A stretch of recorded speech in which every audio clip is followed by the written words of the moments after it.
Good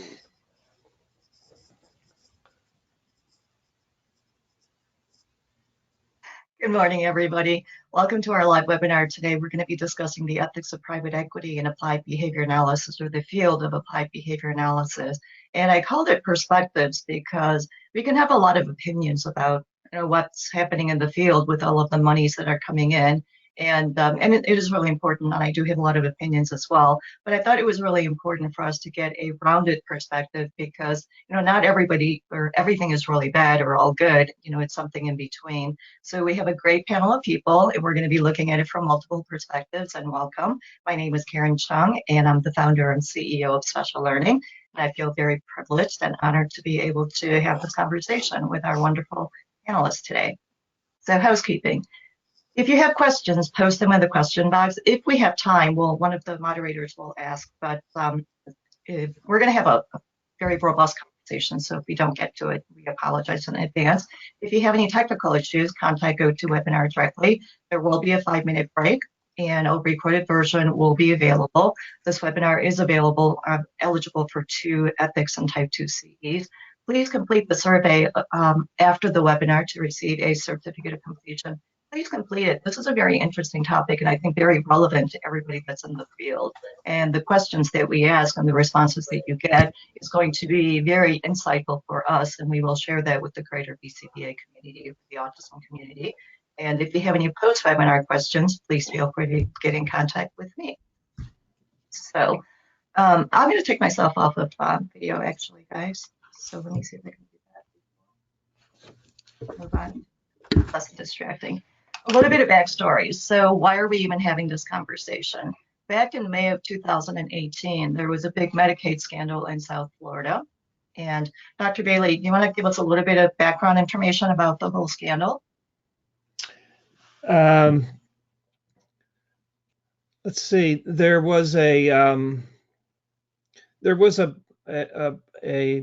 history of Medicaid fraud in the South Florida area prior to this going on, not necessarily involving behavior analysts, but it set the stage, it set the background that engaging in various kinds of Medicaid fraud could be reinforced.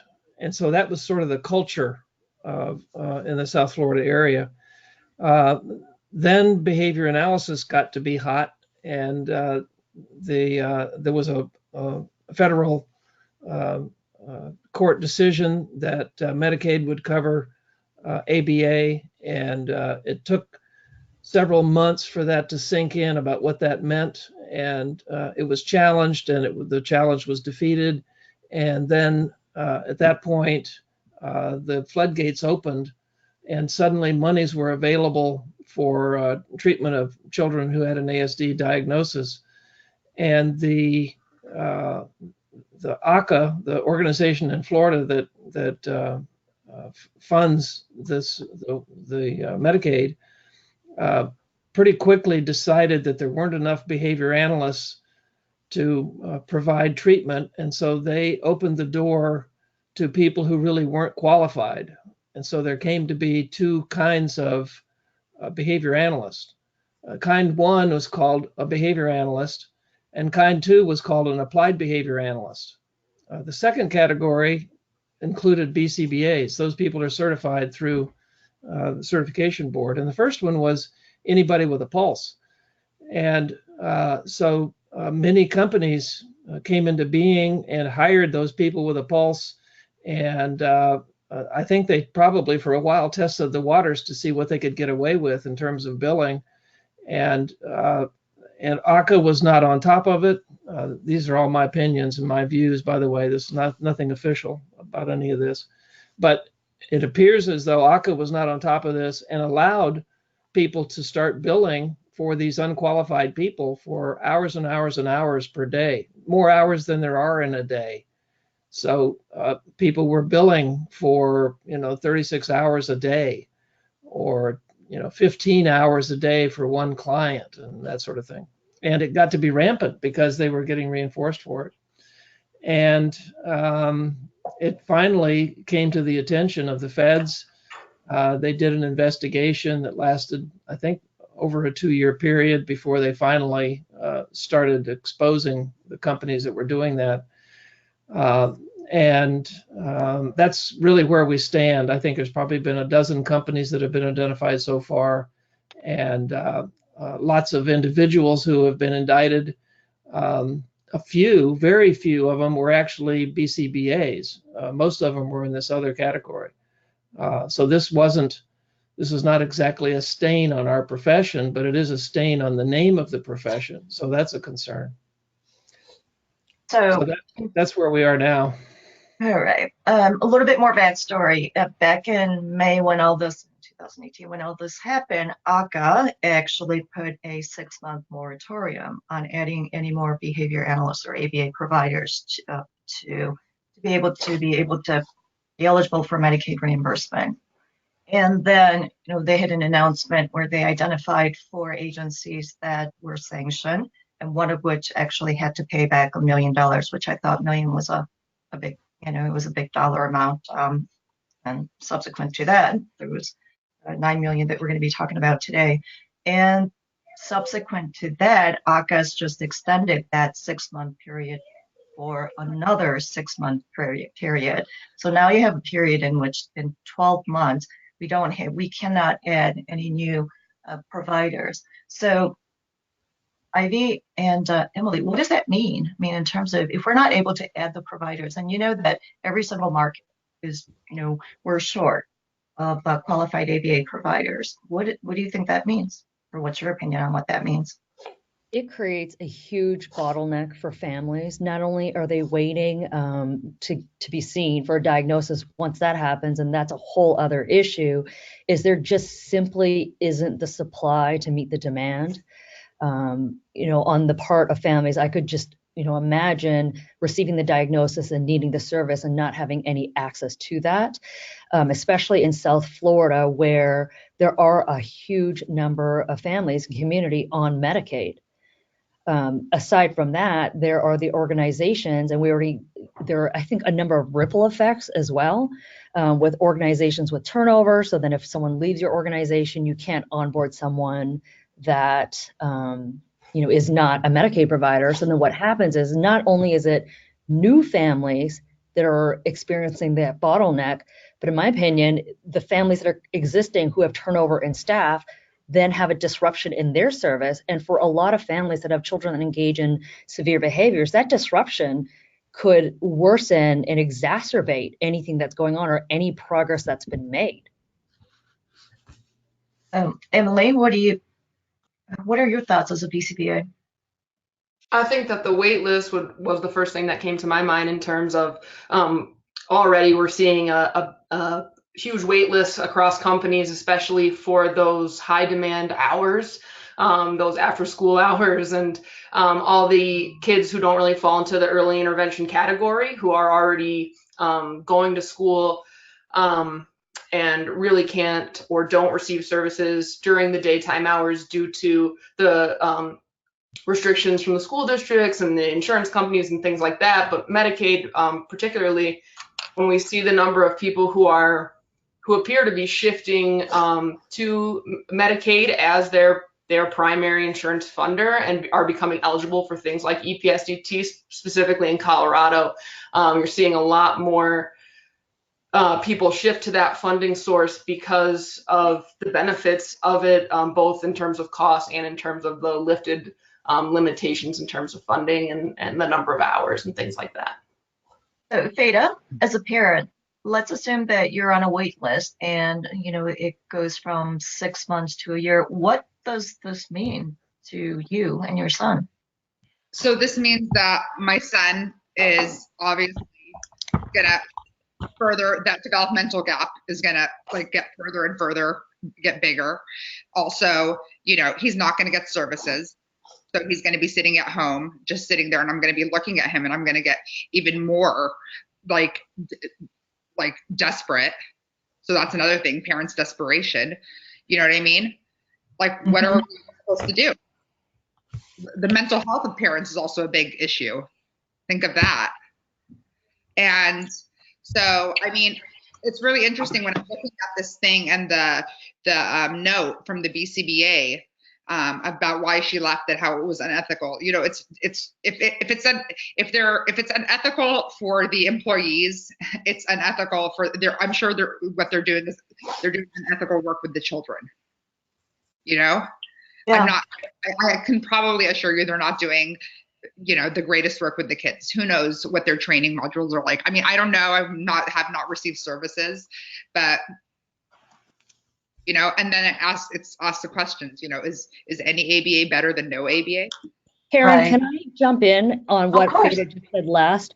So Yes. I had a thought. I think one of the things that I responded to first was the immense wait lists and the inability to get services or the disruption of services. Right. One other ripple effect I want our listeners to really consider is for those where maybe they're not just waiting or they're, you know, it's not a disruption, but they get less than what they need. So let's think about that for a minute. You have a provider that leaves, or you get onboarded, but the agency just can't give you what you need. And so then what that means is there's a dilution of what's provided to the family or the child in question. If we give someone less than what they need, we run the risk of a treatment failure. So at best, we have a treatment failure. At worst, we have ABA doesn't work and we're no longer going to fund this. And so those are some of the repercussions that I think as professionals, behavior analysts, and you know, as we come together to determine what we need to do, we need to consider. It's not, there's right now and there's the reaction, but then there's what do we do to lay the groundwork to ensure that we're not further diluting what we do. Karen, go ahead, Ken, please. Yeah, just to build on the great feedback I'm hearing, and with the benefit of some precedent in other industries, I have a pretty strong opinion that the only thing worse than no access is poor access.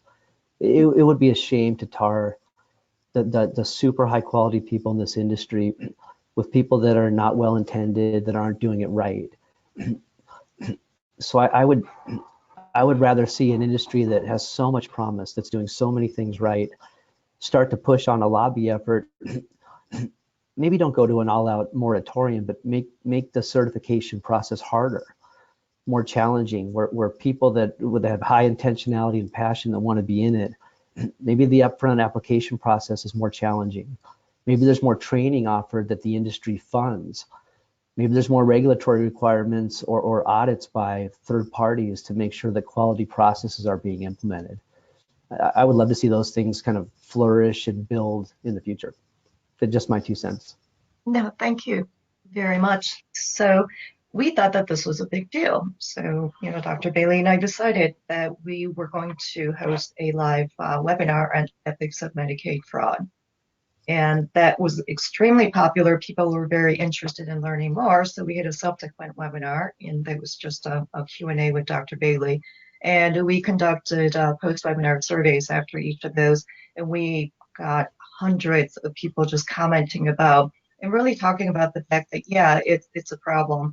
And I think that Dr. Bailey, you and I talked a little bit about, well, the BACB, which is the Behavior Analyst Certification Board, and they certify the behavior analyst, actually has a code of ethics. Now, the code of ethics doesn't apply to ABA agencies, but the code of ethics applies to the BCBAs and RBTs now, that they have the responsibility to self-report and to report others that are in the field when they see that people are committing ethics violations. So I was wondering in the back of my mind, well, you know, when I spoke with any of the BCBAs that were especially in South Florida, but in other states as well, everybody seemed to know that all of this was going on. So my thought was, well, why wasn't this brought up to surface much sooner? Because, you know, we talk about, you know, treatment integrity being an issue just across the board in some cases, and the dilution of services. But what about the integrity, you know, of the field of behavior analysis, as IB mentioned? Ultimately, you know, if these kinds of actions keep happening, then funders are going to pull out. And I'm being biased here when I say funders and insurance companies are probably not really interested in funding this therapy anyway because it's so expensive. So there's a whole level of, you know, consequences that most people, I don't believe, are thinking about. Dr. Bailey, do you want to speak a little bit about the code, please? And what are your thoughts? Because that was my thought. Well, why didn't somebody say anything? Um, well, uh, there's lots of reasons not to say anything, and in fact, I've got a talk that I've given on this. You know, a dozen reasons not to report an ethics violation, based on uh, questions I've gotten to people from people, and then I would suggest, you know, you ought to report this, and then they'll come back and give me a reason why, and the reasons are they're varied from, you know, I don't know how to do that. I don't know how to report a violation, to I don't want to get involved, to I might get fired if I did, to, and then they wouldn't use these words, but basically my hands aren't clean either. How can I report somebody when basically I've committed some ethical violations here? So there's a wide range of reasons. Fear really is a big motivator. People are really afraid of losing their job, and you know, I pretty routinely go back to people who give me that one and say, well, you know, there's lots of jobs everywhere, and you know, so well, but you know, I'm stuck in this part of, they'll mention someplace in this little town in, you know, Wyoming or Pennsylvania or someplace, and if I get fired, then I'd have to move, and I've got a mortgage, and how am I going to pay it? And so, I mean, there's really lots of very sort of practical reasons. There are none of them really theoretical reasons, in the sense of, you know, I know that this organization is corrupt, but I'm getting a paycheck, and you know, they're not willing to put reporting a corrupt organization above their own personal interest, I think, is a lot of this. So my interactions with people through the ethics hotline uh, has to do a lot with just educating them about how to do things, and pointing out how they can access the notice of alleged violation form, and going through the form and explaining, here's the kind of information you would have here. So I do quite a bit of that. I do a lot of attempted support, in the sense of, listen, you're right, the company is wrong, they have no business pressuring you to do that, you don't have to put up with it, you can report this, and you know, trying to give them some support of that nature. But when it comes down to it, it's really on the individual behavior analyst to do that.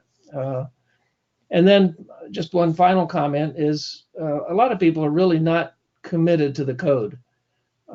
They have their self-interest mostly, and they're willing to cut corners and to kind of spin a story to make it sound like it's okay for them to do what they want to do, and that makes me sad. You know, I sort of, at the end of the day, after I've answered 6, 8, 10 ethics questions, I need therapy, and I have to go to my wife and say, she'll say, well, how was your day? And I'll say, you're not going to believe what's going on out there. And, you know, she usually makes me feel better about it. And I go back the next day and do it again.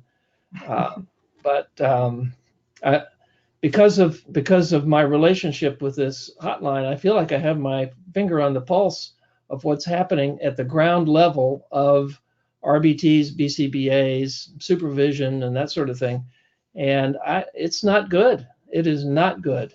I think Kent's summary there was dead on. That you know, we need to do something now.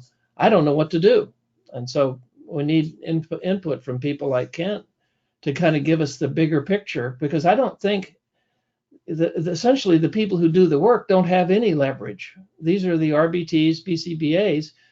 You know, they're just workers. And it's the people above them that have the leverage, but they're not going to leverage themselves out of business. So I'm open to whatever Kent has to offer this morning. Emily, I'd like to hear your perspective, because I guess of all of us here, you'd be the closest to being the frontline worker as a BCBA and clinical director. Why do you think this is? What's the the reluctance?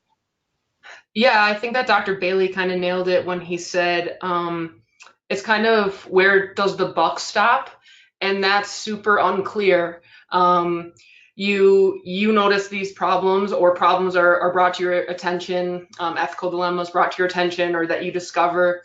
And when you start to run them up the ladder, because the first question becomes, when you've merged all these companies together, right? Who is the correct person to go to with these issues? Should it be internal or should it be external? I think that becomes kind of unclear. I do believe that there should be time to remedy something if it's caught and it's in good faith and we're saying this is an issue, it's come to my attention, and I think we need to make a big change right now in order to right this wrong.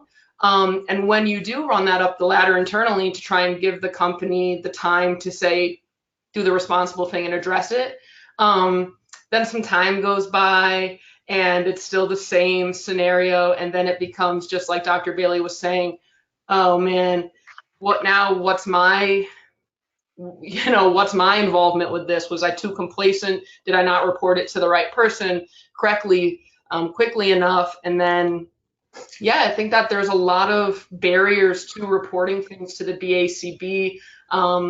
Obviously, we want the protections there for people so that it can't just be, I'm angry at you, I'm going to report you for something. We obviously want all of those protections in place for people, but clinicians.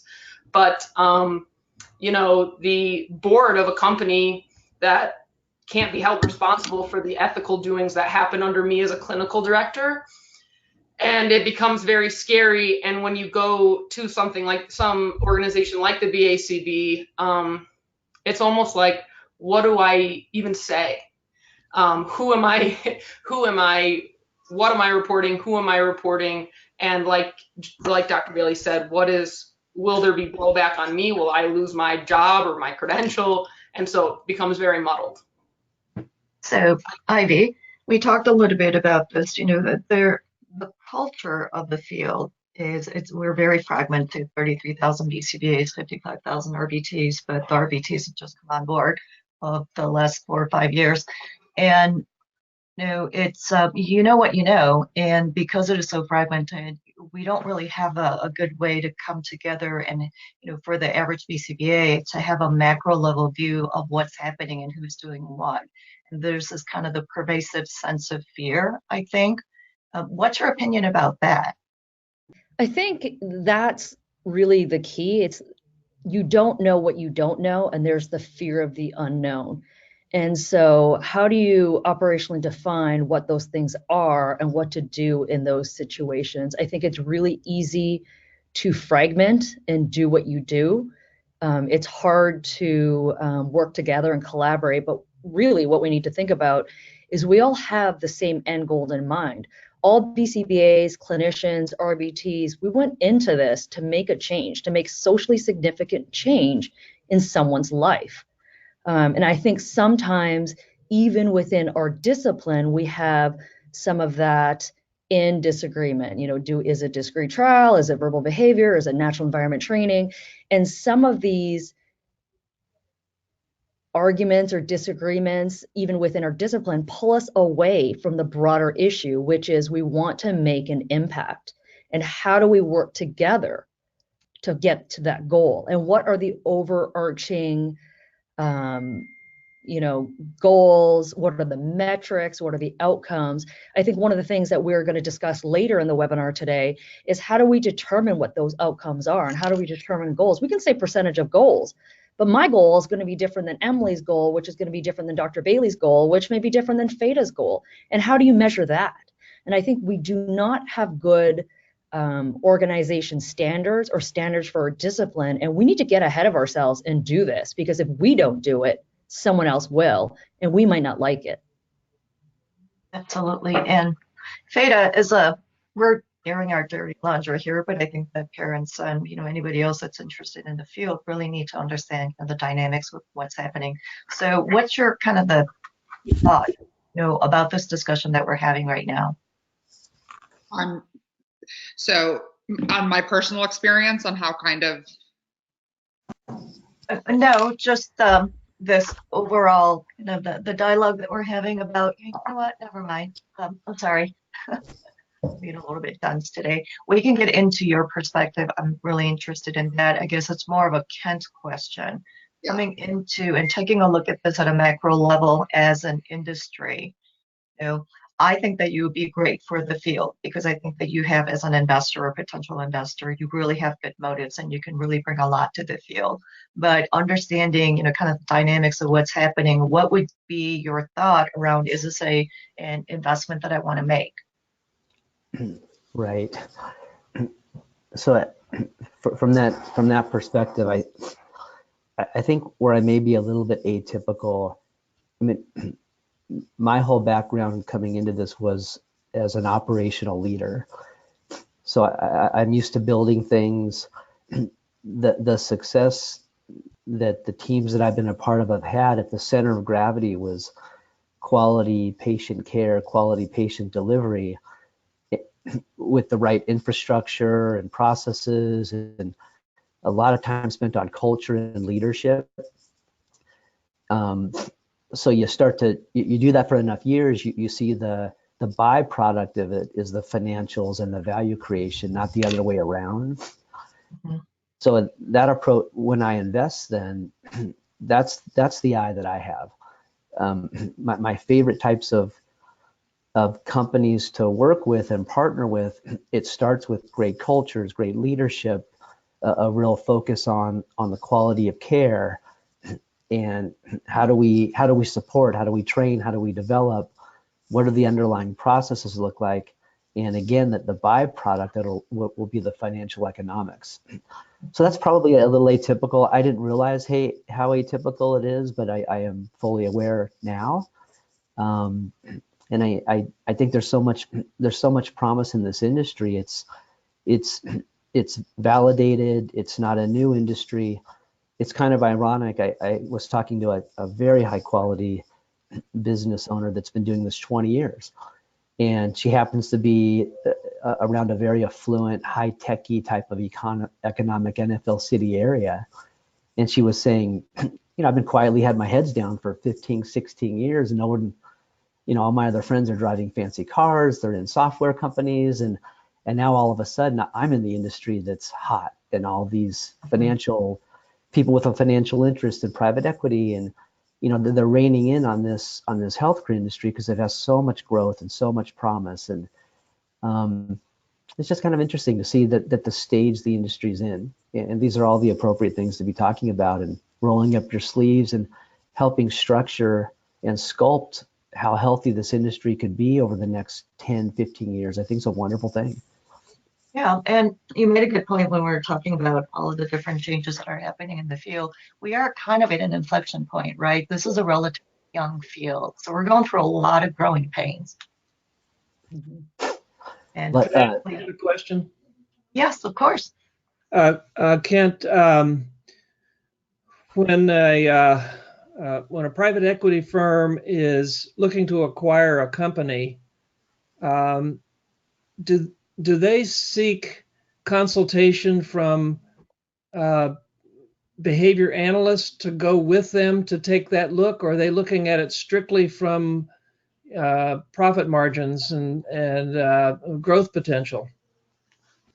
I appreciate the question. I have to be fair. Like, a lot of my friends are in private equity, and you have different ways of doing things. And if I'm being candid, there are different qualities of private equity company, just like there are different qualities of therapists. And so I'm going to respond with the people I think do it right. And there's a lot of them out there, and they provide an important part to an industry growing, or they can. It can be destructive, and it can also be very healthy. The ones that I envy or like to partner with or share an alignment on, they do that. They look under the hood. They focus a lot on the quality of care. What are the underlying processes look like? How are you software enabled to document? What are documenting standards? What's the culture of a place? Who are the real people? They want to know about the people on the front line doing the real work. How much overtime do they have? Why do they leave? Can they afford to live in the cities that they're working in? How do we incent them to stay longer term? Are there 10 years stay on bonuses? How do we educate them? Now, I wish the percentage of them that focus like that were higher. That is a legitimate concern, but I think that's the way it should be. And then you work your way down a long checklist of things to do your diligence, and part of it is economic margins. But I think the smart ones get underneath it and see the things that drive those numbers. But I will say, much more often than we'd all like, it is just about the numbers. The under the hood analysis is thin, and I think that can be not healthy for the industry and not good investment and not aligned partnership with the people actually operating the business. Does the industry have its own code of ethics? I think it can vary. Well, I mean, that's a simple question. That's an awesome question. First of all, are private equity people, do they belong to an association, and does that association have a code of ethics? Yeah, and now I'm gonna parse myself apart. I'm not private equity, so I know we do, but our standards are really high. I mean, Granite Point Partners is a small group of very successful business builders that think like this, and we're really, really hard on ourselves. And it's all about code of ethics. It's all about character. It's all about long-term holds. It's being patient when things don't go right. So I might have to tease myself apart. I don't know how to answer that exactly for them, and I'll say that proudly. So I think I can read the answer between the lines. Yeah. So the Medicaid fraud, when all this happened, I didn't really backtrack it closely to see were any of the agencies private equity backed. And after the September event, received a note from a BCBA, and so she said, I work for Early Autism Project. And at that point in time, Early Autism Project meant nothing. But, this was an interesting scenario. And I left due to issues mentioned in your webinar. I left without a job because it was the ethical thing to do.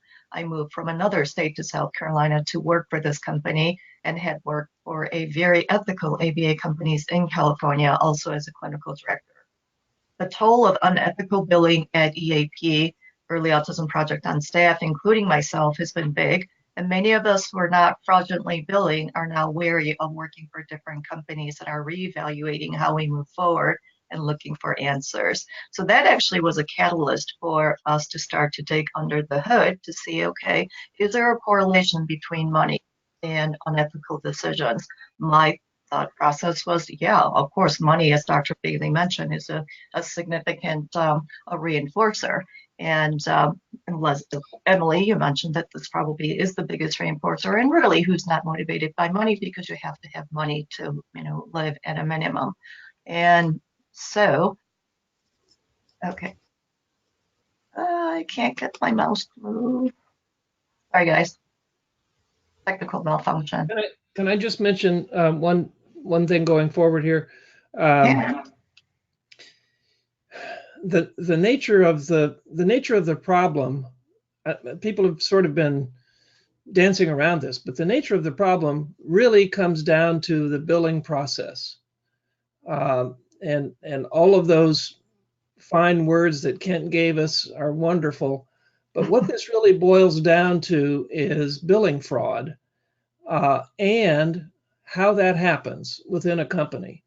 And to a certain extent, behavior analysts are separated from that, because an ethical, honest behavior analyst and a team of RBTs do their job. They do it well. They turn in their hours, and then they don't know what happens, and they don't know how those billing processes work. They're not exposed to that. They're not really allowed to see anything with that. And the next thing they know, what they did ethically, appropriately, in a helpful way with clients, has now been perverted into increased billing to the insurance companies that the BCBA would know nothing about until somebody from the FBI knocks on their door and starts asking questions. And I talked to some of these people, and they're kind of flabbergasted that this was going on.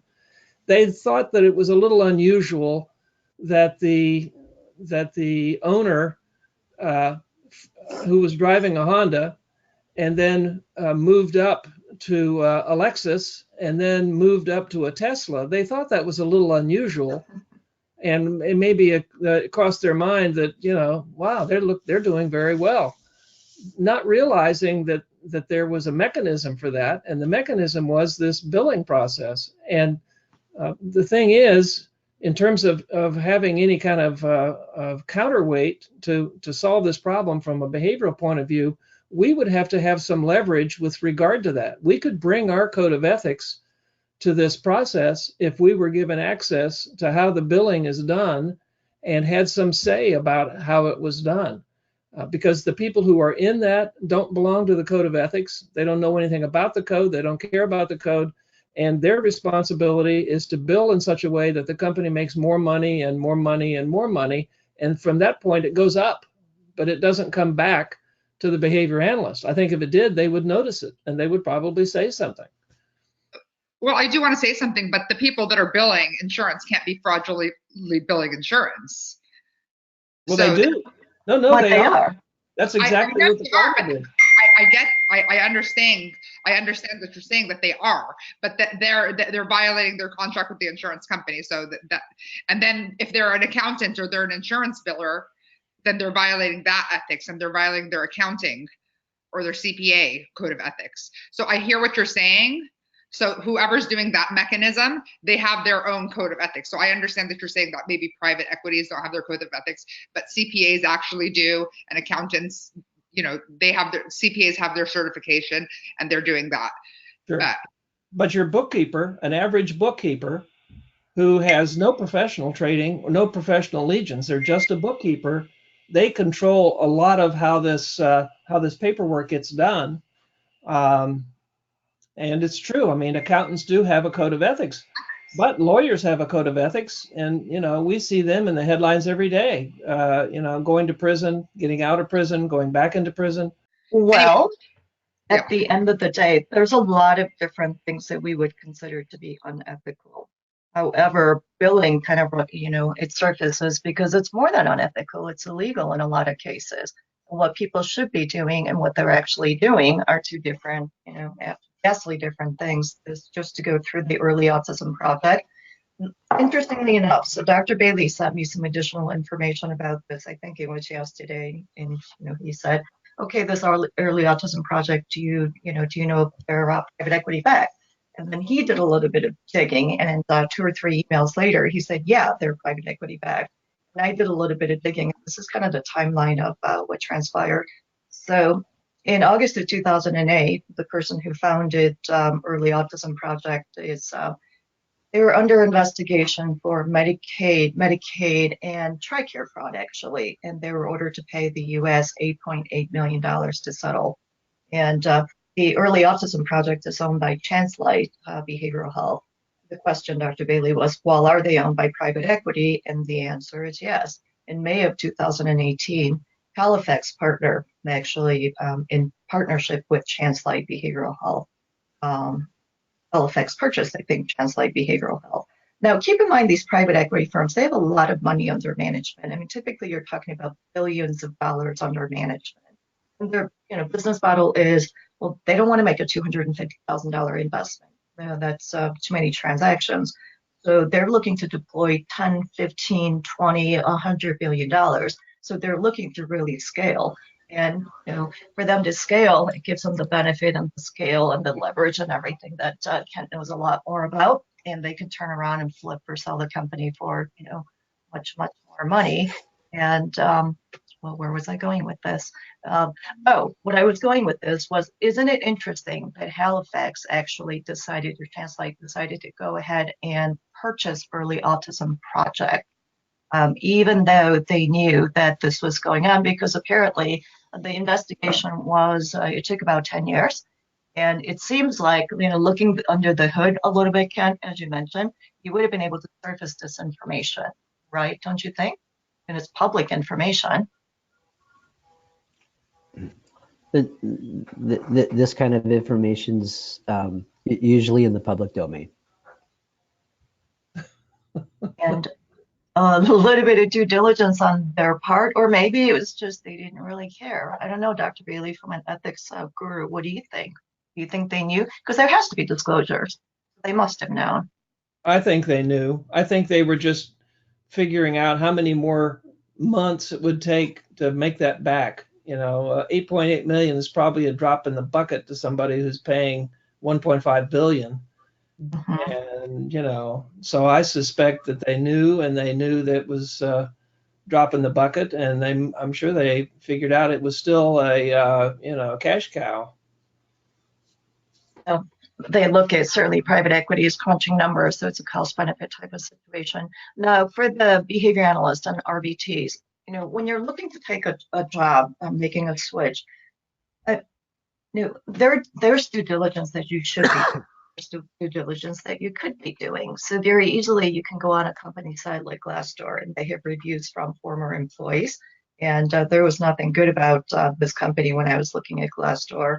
The other thing is, this is a little bit trickier, I think, but when you go to the company's website, and sometimes they'll say, well, this company, is partnered with this company, you can dig back and you can find press releases, and you can trace back to do a little bit of forensic, investigation, and you'll be able to see the big picture. And I think that it's time well spent to do the investigation before you actually jump in bed with somebody, because the repercussions or the implications to your career and your life are pretty significant. And Emily, you have a personal story.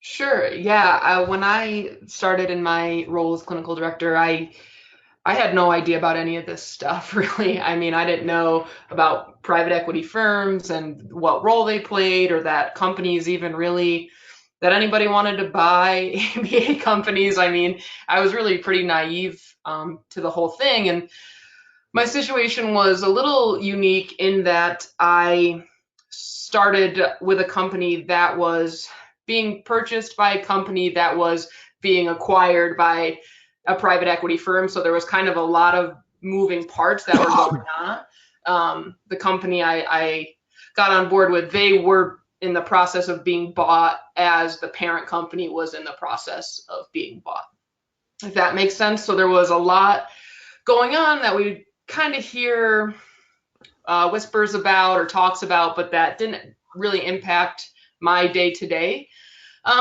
so much. But I think that's kind of how it works or at least in the past is how it worked, is that people weren't really aware of these transactions, or that they were even things that were going on. And what I've heard from colleagues and friends who do own their own companies or small companies, or who do the interviewing for the company they work for, is one of the questions that's starting to come up, primarily from BCBAs, but also from RBTs who are committed to the field, is kind of, you're not planning on being bought, or are you, or do you have intentions to sell in the near future? And I think over the last couple of years, it's kind of becoming something that's on the radar of people who work in the field.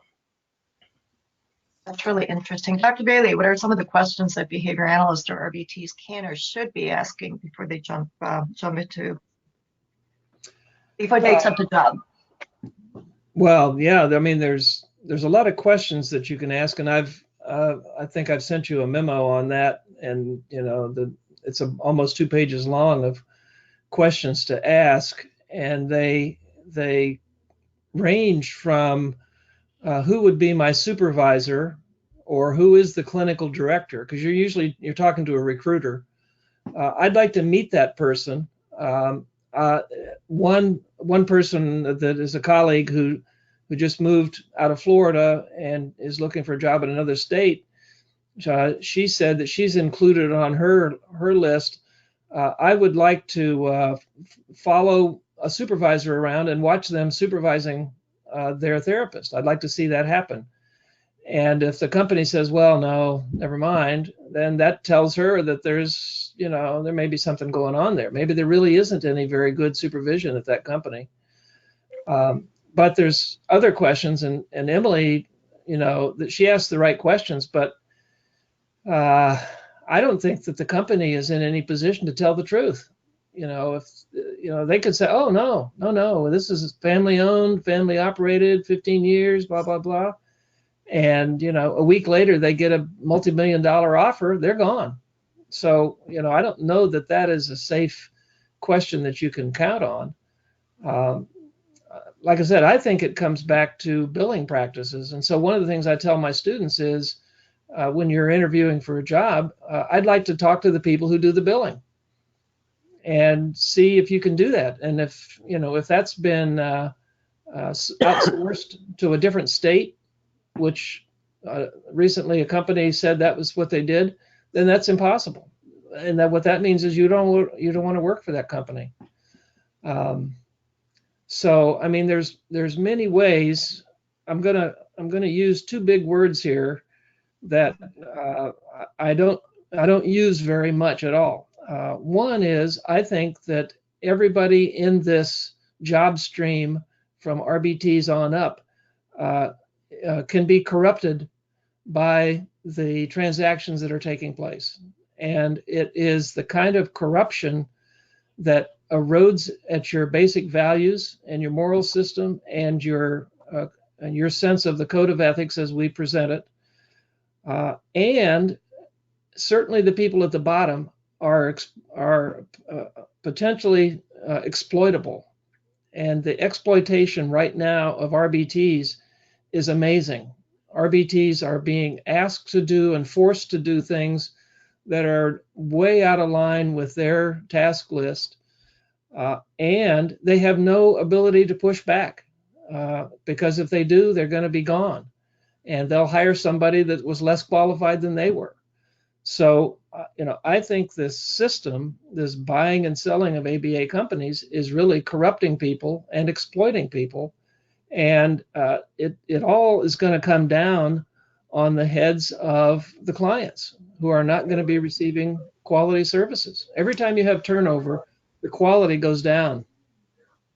And if it happens, a couple times a year, then it really starts to go down, and it's hard to get the quality back up there. It's hard to find somebody who can put the pieces back together of a really good program and a good team of therapists and so on. That's a very difficult thing to do.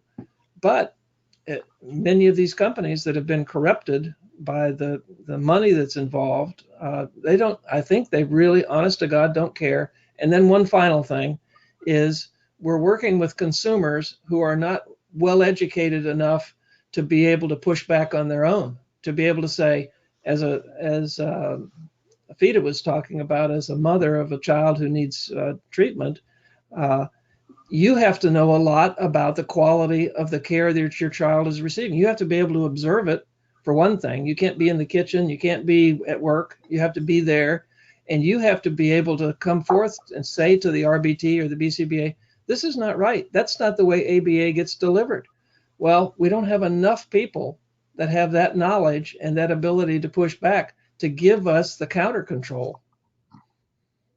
I've already said too much, but no, not at all. No, this perspective, that's what we're having a conversation with about today, is incredibly important. And, Dr. Bailey, for you, you're our conscience, because if you didn't bring this up, then we wouldn't even be having a conversation. And, more and more, I can hear you becoming a lot more passionate about this. And I think it's because you've seen or heard so many different stories, and probably increasing frequency, about the exploitation of the most vulnerable population.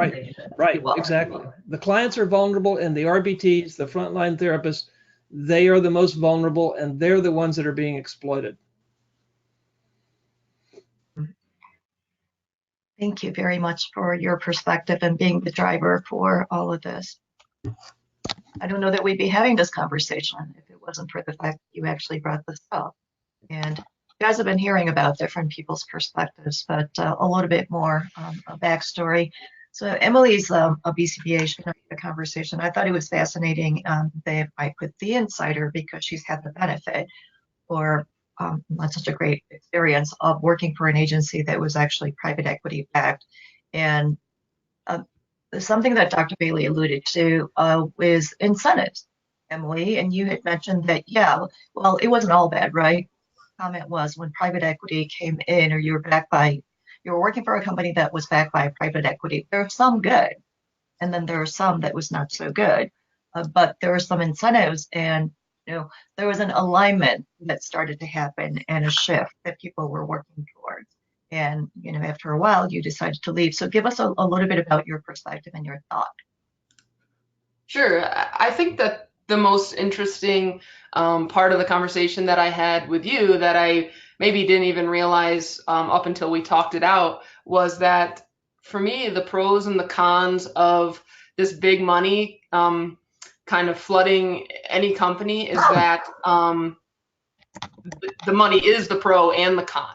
So all of the things that maybe a small business could not or did not provide to their RBTs and their BCBAs and different clinicians before, they now have the money to get everybody RBT certified, to get an electronic health record, to get electronic data collection. A lot of the things that are becoming the norm in our industry, but still aren't everywhere. Not every company is using Catalyst or Central Reach. Not every company has all of their behavior techs as registered behavior technicians. And so you do kind of get perhaps a better trained frontline staff. You do get more accuracies potentially in your data, and I suppose even in your billing, which may or may not, I guess, serve the higher purpose in the end. But the one thing that really becomes clear and apparent is that the decisions that you are encouraged to make are driven by money. And so in my experience, we would get, things like supervision reports that would show that a huge number of our clients weren't receiving a minimum of 10% supervision. A vast majority weren't receiving that from a BCBA or a BCABA. And yet the pressure was there to accept new clients. Take on new clients, bring them in. We had targets that were intended to reach by certain days. And when you say, hey, I think we need to pump the brakes, right? Because we aren't providing what we need to provide and what we should be providing to the kids that are already here, let alone have the capacity to provide that to 25% more kids by the end of the year or whatever the target is. That is not met with a ton of understanding or a ton of, I guess nobody's saying to you, wow, that's a really great point, and we need to slow down and we need to get our ducks in a row and get our current clients what they need before we bring anybody else on. At the end of the day, the expectation is still that you will grow by X% by X date. And so you really start to feel that pressure and that burden of, this is what they're telling me I have to do versus this is what I know is right. And for me, it eventually became too much. And that was similar to the girl who worked for Early Autism Project. I resigned without another job, secured, things like that. And with kind of a heavy heart in terms of there was really this need for somebody to be there and to be in this position and for a clinician just in general. And so leaving, you're not just leaving a situation that was bad for you. You're leaving it in even worse circumstances than it was when you were there. And I think that guilt is probably something a lot of people feel, is not only am I leaving without a job and without a secured paycheck, but I'm leaving knowing that all the supervision and clinical set that I've been providing will now also be gone. Perhaps without a replacement by the time I'm gone. And I think that likely drives many people to client care. Even if you know it's subpar, it's better than there being nobody in your position. I think that drives a lot of clinicians to stay longer than maybe they would. That's a really good point about people's conscience and wanting to stay in a position or staying in a position longer than they would want to because they are conscientious and they want to make sure that, let's say, that there's a ability to transition, to another clinician so that there's some continuity in service. Can I jump in there? I have an example related to that. Do you mind? Absolutely. Nope. So one of the ways that companies can cut corners is to, and it reminded me because of Emily was talking about supervision. One practice that I've heard about several times now is a supervisor comes into a room, and the room is set up so that there are 3 or 4, even 5 therapists working with kids in this room. The therapist sits in the middle or at one side of this room. They're on a computer, they're answering emails, but they're counting the fact that they were there for an hour as an hour of supervision for each of those 4 or 5 people. Now, this goes to a couple things. One is that for me, that's just me, that's billing fraud, because those people were not being supervised and yet they were acting as though they were. And it's a clear violation of the code of ethics. And if you say, and when people write me and I say, well, you need to, under 7.02 of the code, you need to try to resolve this informally. And they'll come back and say, well, I spoke to the supervisor and she said, it's perfectly fine. That's what the clinical director says. That's what we do. This is our policy. Everybody does this. And in some cases, that's the end of it. In other cases, if the person pushes it, then they're fired. And the company doesn't want to have somebody there with a conscience, somebody who's reminding people about the code of ethics.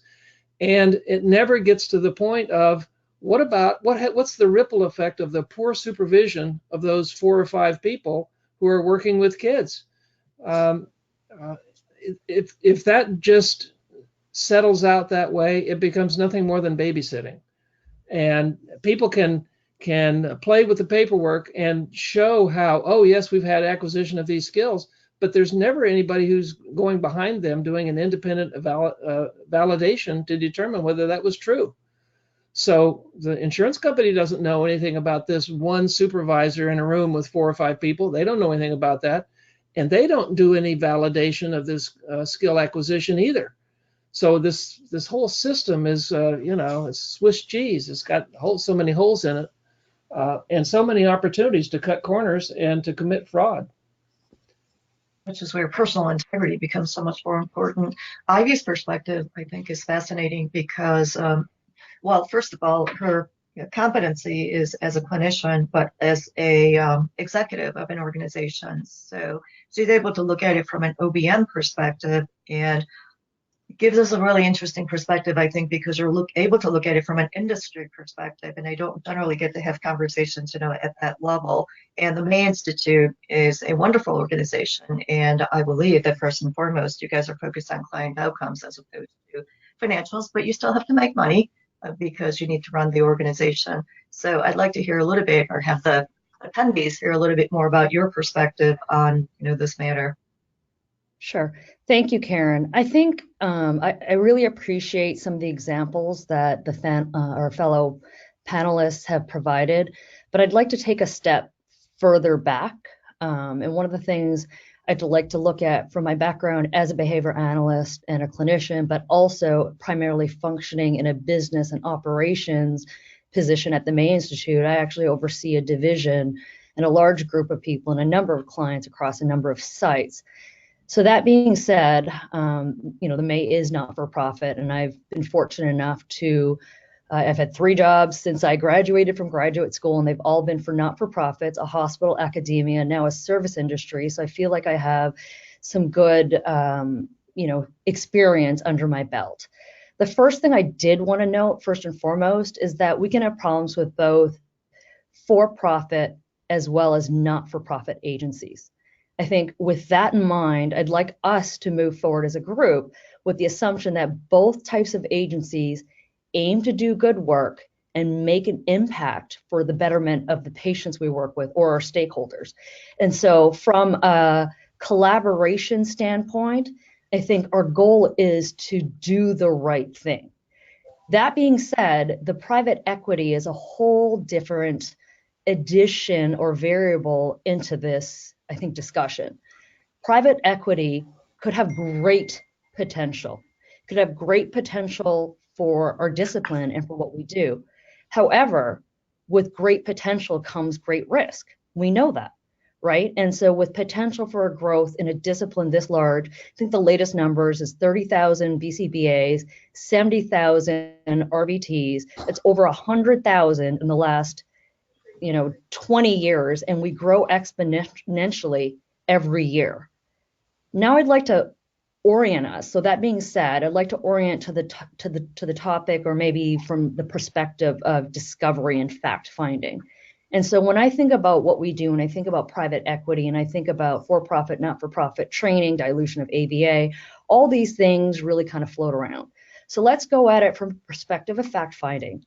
And there are two considerations. And I think I mentioned this initially, but we don't know what's best. And we really don't know what we don't know. So let me clarify. As a discipline, we need to close the gap. What works for whom and under which conditions? So now I'm referring specifically to applied behavior analysis, both researchers and clinicians. Further, so again, more of the research and innovation, if something is effective, at what point is it not? On the flip side, if something is ineffective, under what parameters might it be effective? With effectiveness in mind, how do we make what we do more efficient with innovation, right? Innovation is going to lead to cost savings, it's going to lead to access, it's going to lead to the ability to close that gap. So from there, then we go into, well, innovation takes expertise, and expertise, of course, takes money, right? So there's a lot of potential. There's a lot of money out there. What can we do with that? So now it brings me to my concern. I can segue into sustainability. For any type of organization, sustainability is the key. So what is sustainability? It may mean different things to different organizations, right? There must be a profit margin. This discussion of money or making money or having money is important to any organization that's out there. You need to make money to grow, to sustain, to pay your therapists, and to innovate. But the question is, what is that profit margin? Obviously, we can say for any organization, right? Your expenses cannot grow as quickly as your revenue. Your revenue needs to exceed your expenses, obviously. But then the amount, or that profit margin, then depends on your return on investment, your turnaround on that return on investment, how quickly you're going to exit 1 year, 3 years, 5 years, 7 years. So the dilemma is, as ABA as a discipline grows as a healthcare profession, how do we ensure a good profit margin? And I don't know what that is. Ours is nowhere close to 20%, is nowhere close to 10%. And in fact, I don't even know if it's 5%. I mean, I know what it is, but it's not as high as some of these people are out there are saying.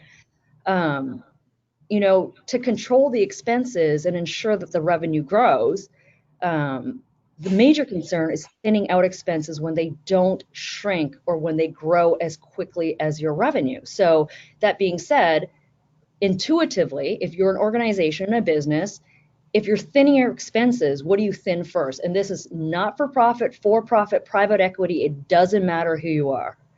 Let's think about it from a very basic kind of household perspective. If you have to thin your expenses, you got to thin the things that are non-essential, right? So is that your clinical BCBA that has billable hours? No. Is that your RBT? No. So then who do you thin? Supervisors, research, quality assurance, systems, experts. I mean, these things that get thinned are the ones that don't have a billable requirement, right? And then let's talk about experts. Even if you do have some well-seasoned and expert people, you can't give raises, you're going to thin salaries, that leads to turnover. And so with all of these issues, it's not necessarily, and I get there's an intent, there is fraud, there are people that are cooking the books, there are all sorts of things happening. But on the flip side, there are also things that happen that are what happened to any good individual. So my question would become, how do we prevent that from happening? How do we work together to figure out what these organization standards are, what these outcomes are, and what do we do about that? With effectiveness in mind, how do we make what we do more efficient with innovation, right? And I'll just leave you with innovation takes expertise, expertise takes money. Well, that is a great thought, and thank you for putting it all together like that. The other side of the equation, that is something to consider, is you can increase revenues, right? Increase your margins, but it depends on it. Look at it like a typical business. It depends on the product mix. So if you could actually create a business model, depending on whatever it is, service that you get into, where you can have higher margins, higher billable rates, and that's going to have a direct impact on obviously profits. And actually, this is a point, Feda, I'd like you to speak to this a little bit, because you talk about specialization, that it would be good for the industry. We only have 33,000 BCBAs, but there are certain areas where you need to have expertise, like severe problem behavior, and not all BCBAs do, but we don't have we don't necessarily have any specialties in areas like transition and other specialty areas like that. But can you talk to me a little bit about the bill rate? Because I know that certainly you negotiate with the insurance, not you. Agencies negotiate with the insurance. But for different services, you can negotiate a higher rate. And that really is a mechanism or a way to affect profits. Yeah, I mean, so I think that's the way the industry needs to go. 10 years ago, nobody ever thought ABA was by insurance, right? It was squarely in the educational realm, school district. So I think following the whole healthcare line, healthcare, you see a primary care physician, and then if you have a different issue, you go see a specialist and a subspecialist. We have, a lot. Yes, BCBAs are trained on lots of things, severe behaviors, issues with adolescents, things like that. But most of the BCBAs that I know, I would say 99% of the BCBAs, 99% of the BCBAs that I know are early interventionists. And it's just really easy to teach kids a lot, like touching blue, But when you have a kid who's, beating the crap out of himself, that's really difficult. When you have a kid who's engaging in sexual behavior, when you have an adult with autism, when you have these kinds of a feeding issue, when you have that's why we have special centers like Kennedy Krieger, things like that. We need people that specialize in this. And I think there was some kind of a survey done, and it was I think only 4% maybe or 14% of BCBAs have worked or specialized with severe behaviors.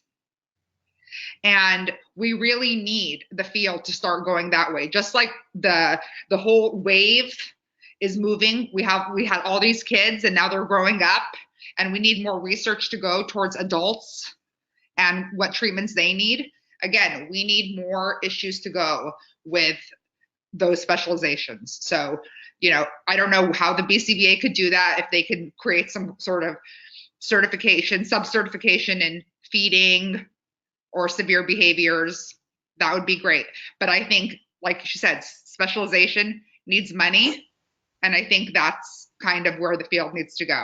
And right now, currently with insurance, you get paid the same, whether you're dealing with a 40-pound, 8-year-old kid, or you're dealing with a 14-year-old kid that's 6'1", like mine, who's 260 pounds. So you tell me, if you're running an agency and you're getting paid, say, whatever, like $100 an hour, who do you want to deal with? And Feda is extremely passionate because she has a personal experience with private equity. A little bit about Kent. Karen? Yeah, go ahead, Dr. Bailey. Could we take our break now and then come back and start right there? Yep. Absolutely. We'll take a 5-minute break. Thank you. Welcome.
financial investor. Kent is a little different in that he is a financial investor, but he's very strategic in terms of how he looks at potential deals. He's been looking at our field, I believe, for about 4 or 5 months or so. And I mean, in terms of margins, I was talking about being able to affect margins. There are certain things that you can do. And I know that one of your strategies, Kent, is the wraparound services. And I believe that when you do that, you would be able to increase margins that way. I know that that's not the only reason that you would want to expand a business and have it be more of a integrated type of a model. But as an outsider looking in, but with a vested interest, if you'd like to share with us your perspective on what's going on. Yeah, I think just some perspective on the bit of the 4 or 5 months. I think it started with just a genuine passion for the need of the kids, the community, the parents, the pain that I see. Why I gravitate to healthcare businesses, it's usually starts with a genuine passion around those things. Then seeing an industry that has a lot of special people in it, a lot of skilled people, but a lot of area to keep expanding on this. So I feel like there's need. I feel like the right type of strategic partner can partner and add a lot of value.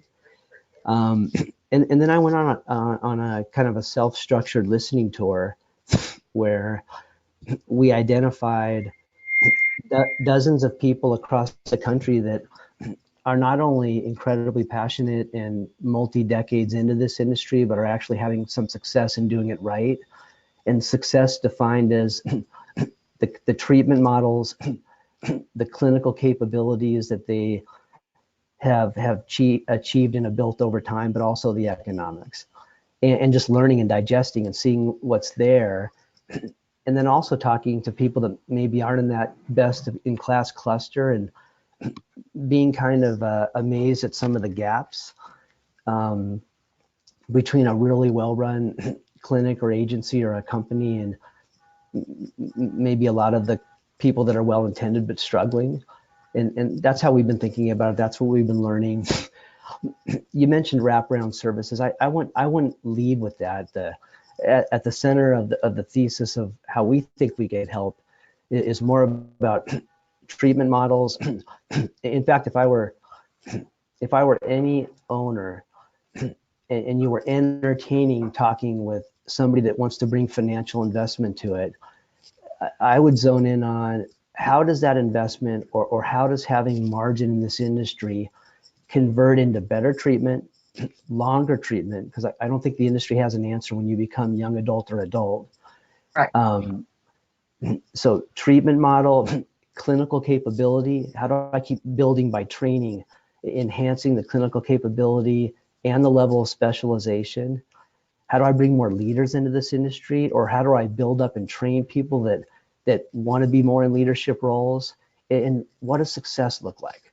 Including the economic part, but not solely the economic part. And all of our thoughts are zoning in on those themes right now. That's the thesis we're trying to build. And we don't like to do things at Granite Point unless we really, really do them well. So I'll pause there for any questions, but that's kind of my headline. Well, I really, absolutely appreciate your investment thesis, and I think it's fantastic. I wish more people would look at it that way, but you're few and far in between. Now, the analysis that you've done, what's a typical margin for agency, or is there a typical, or what's the range of the margins have you seen? Yeah, my comment has a bit of context to it. What I've seen out of, I referenced the last 40 companies, but I'll use a round number. Of the last 50 companies we've had some level of interaction with, over 80% of them are under 10% margins. Wow. It doesn't mean the opportunity is not there. It just, there's a lot of learning. There's a lot about execution. I don't think that has to be their plight going forward, but a lot of partnership needs to be implemented to achieve a higher margin level. But the remaining one, that they're in the high teens to mid 20s, low 20s. And that is a sizable margin number. And I think it's when you see those numbers, that's what is attracting a lot of private equity, and that's unusual. Well, do you think that you can maintain those margins, let's say high 10s or low 20s, without sacrificing quality? Is that possible to have an operational model? Yeah, absolutely. I think there needs to be a realistic recognition that, and maybe Emily unfortunately experienced this and went the other way against her. I don't know of any business, or I certainly am not smart enough to pontificate. I've been around businesses that have had 10, 15, 18 years where we've partnered with operators. I don't know of one that in a linear way has maintained margins like that month after month, quarter after quarter for 10 years, 15 years in a row. Right. There are ebbs and flows, things don't go right. And it's how you react at those times that really can dictate how the future gets sculpted. So in Emily's situation, there are times you go through a bad quarter or a rough year for whatever reason. You have more turnover than you anticipated. And it's at those points where you don't cut corners. You might even have to downsize the level of business you are until you build back up the clinical capability to take on more clients. But that's when you don't force the numbers. You let the long-term nature of the business play out. You know that you should think like, I'm going to own this business forever, and our reputation and our culture is everything. And when we're in a bit of a downturn or having a rough patch, that's when you hunker down and you pull back and you don't focus on the numbers as much.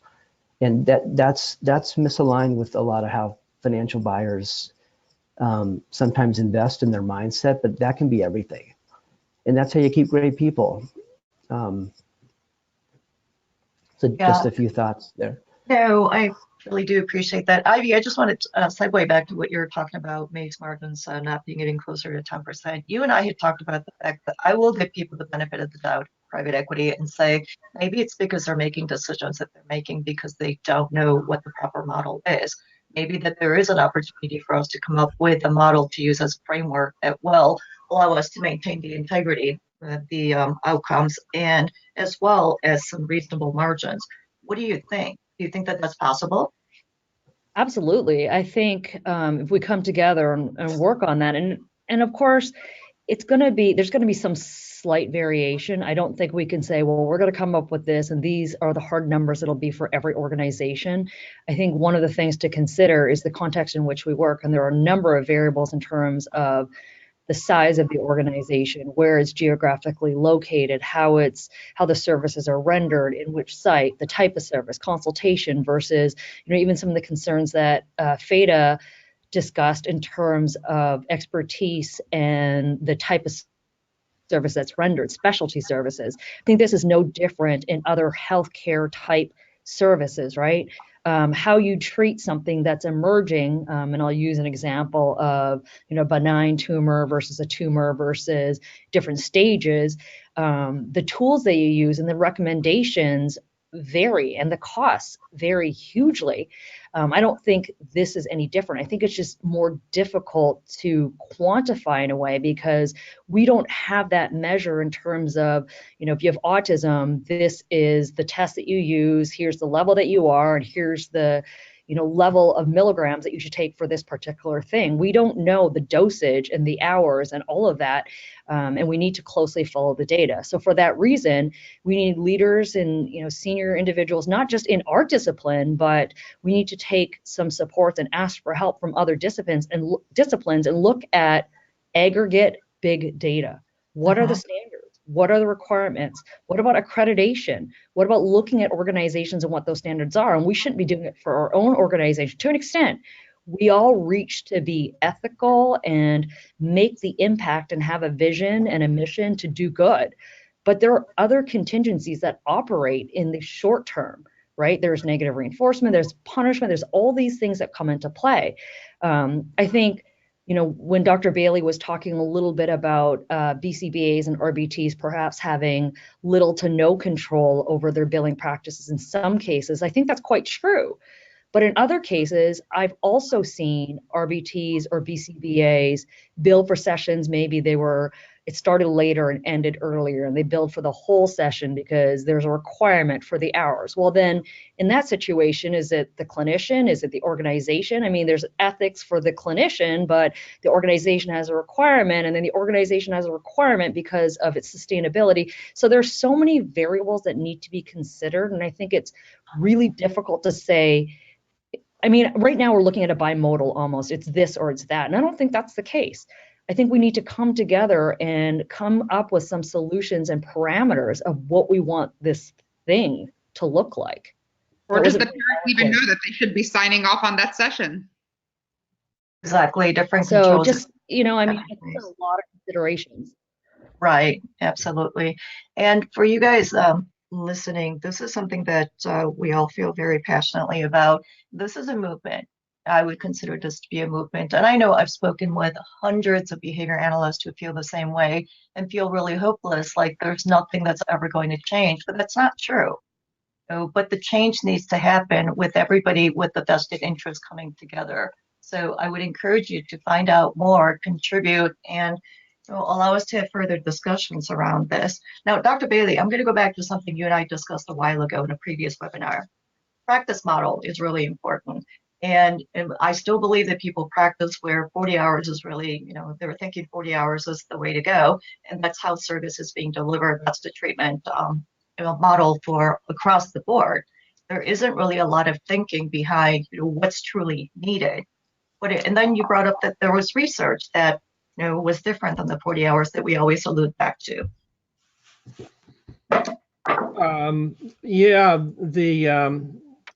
I think the example I pitched to you back a while was from a question that came into the hotline that said we were all staff were all called to a meeting by our company, and we were told that starting effective the next month, they were dropping any client that had less than 12 hours of service, and they were encouraging staff to increase the number of hours up to 12 so they could increase their billing. And she wrote to me and said, this doesn't sound right, because the number of hours is supposed to be allocated based on the need of the client. And that's what I do, and that's what other behavior analysts here, that's what we feel strongly about, that's what we want to do.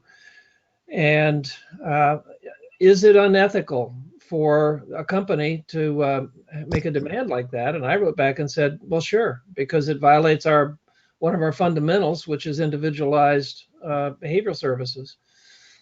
So she took that back and pointed that out to the company, and then there was backsliding on the part of the company. So that was good. She did pushback, and the company came back and said, well, we didn't really mean that.